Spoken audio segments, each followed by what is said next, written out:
The year was 2017. It was September 11th in Oshawa. Oshawa is a city in Ontario, Canada, on the Lake Ontario shoreline. Oshawa is the Canadian headquarters of General Motors and home of what once was GM's largest plant in North America. It's commonly viewed as the eastern anchor of the Greater Toronto Area and of the Golden Horseshoe. A female torso was found in the lake. Initially, detectives said the homicide victim was a middle-aged, heavy-set woman. Eventually, it was determined that the torso found floating in Oshawa Harbor was identified as Rory Haish, an 18-year-old with a whole future ahead of her. Rory had troubled adolescence. Rory struggled with addiction since someone gave her crystal meth during her first month of high school, which in turn triggered years of struggle for the beautiful teen. Like a lot of teenagers, Rory struggled with the adjustment from a loving 13-year-old Army cadet, who was Cadet of the Year in her regiment, to a bit of a wild child. Rory's mom, Dion, stated that she even reported herself to Children's Aid Society at one point because she thought that was the only way she could get her the help that she desperately needed. But in the end, Rory was failed by the system. Her mother said in the last 6 months, though, Rory had turned things around. She had returned to school, had a job, and even had her own apartment. She had a boyfriend named Tony, and the couple seemed to be in a good place. Her mom spoke to her, saw her every day. In August 2017, she told her mom that she was pregnant and she was determined to keep the baby. Her mom supported her choice. On August 29th, 2017, Rory vanished without a trace. So on December 29th, 2017, a plumber called to say that he had discovered something strange in some pipes in an apartment.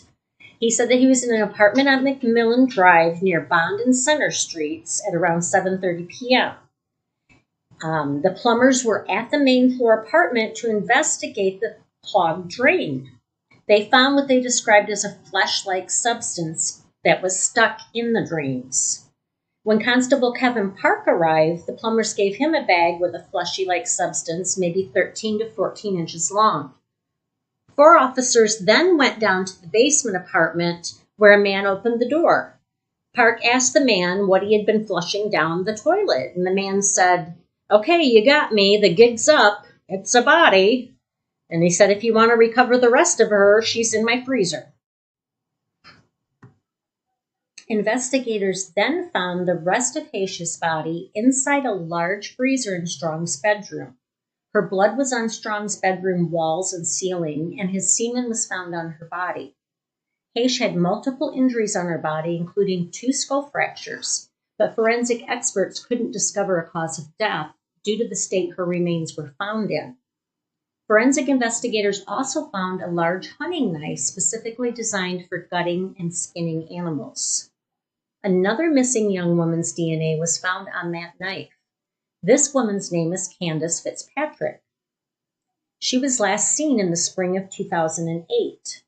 Candace's blood was also found in Strong's freezer in his bedroom. Candace Fitzpatrick was last seen in the spring of 2008, and her parents reported her missing in 2010. Candace's father, Bill, said his daughter was an on and off street kid, but she always came home. And then one day, they never saw her again. Both of these teen victims were vulnerable, both at high risk of crossing paths with a monster, both sporadically homeless, both occasionally working in the sex trade to support their drug habits, both beautiful young teens loved by their families. So now you might be asking, who exactly is Adam Strong? Well, he's an overweight, sloppy man with stringy hair. He considered himself a knife enthusiast. He had worked at gas stations where people described him as extremely arrogant.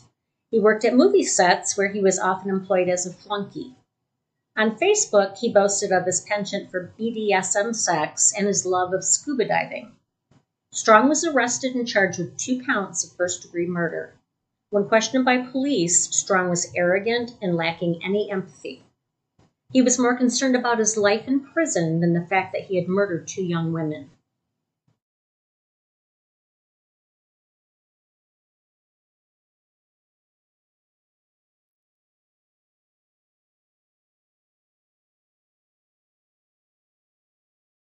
Adam, how you doing?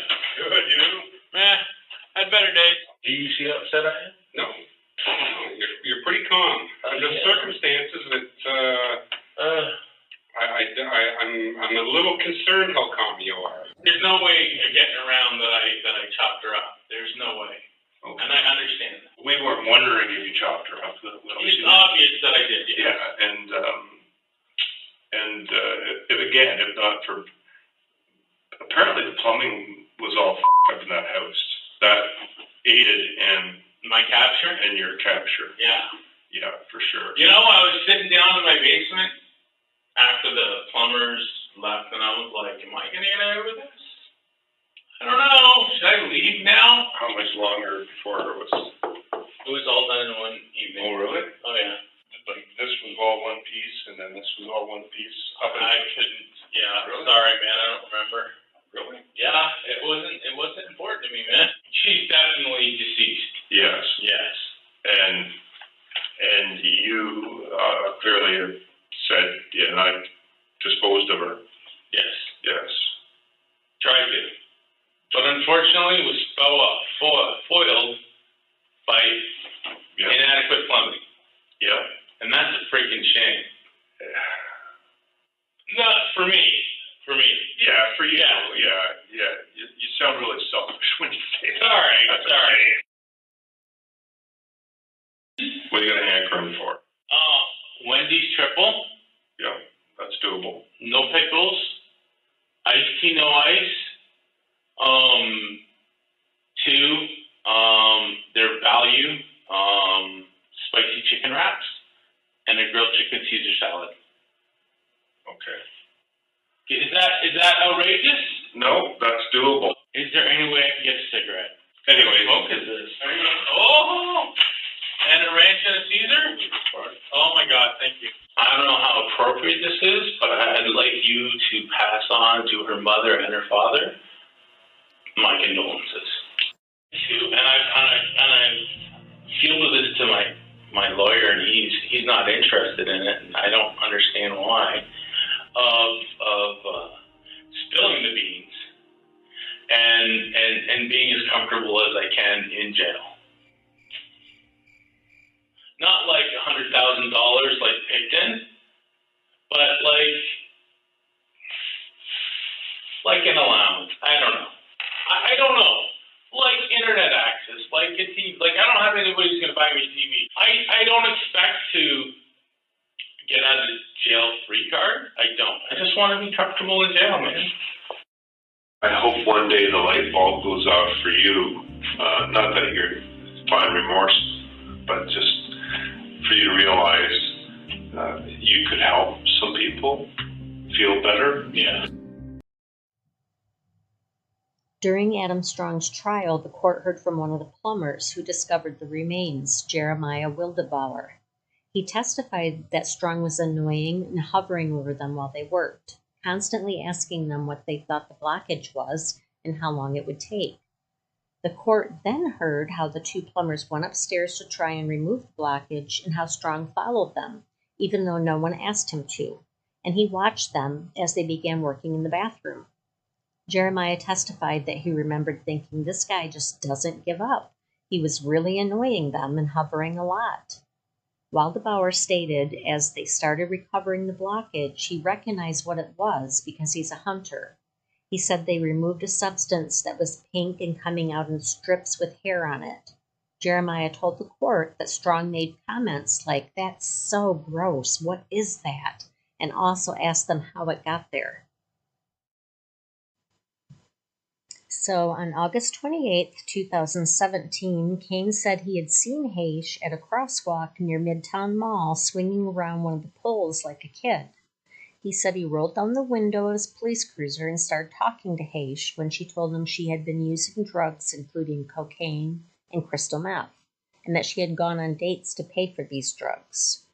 Haish also said she was camping out in the streets instead of her Division Street apartment because it was dirty and she was afraid she'd be forced to work there providing sexual services. After talking to her, Kane set out to find social services for Haish, but couldn't find her when he obtained the services. The officer was praised for trying to help Haish. He said he felt like he had to do something to help the teen. The court later heard Strong told investigators who questioned him that he was surprised when Haish's torso was discovered in the lake, because he had taken precautions to keep it from surfacing.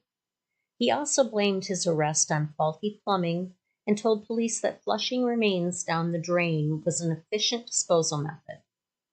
The prosecutor argued that Strong was surprised because he had successfully used this technique when getting rid of Fitzpatrick's remains. Adam Strong was found guilty of first-degree murder in the killing of Haish and manslaughter in the killing of Fitzpatrick. Adam Strong received a life sentence for the first-degree murder of Rory Haish, and he also received 18 years in prison to be served concurrently for his manslaughter conviction in the death of 19-year-old Candace Fitzpatrick. There was no question here in Oshawa today whether or not Adam Strong was guilty of killing two young women. The question was, what did his acts warrant, and whether or not there would be any closure for friends and family. And a word of warning, some of what you are about to hear will be disturbing.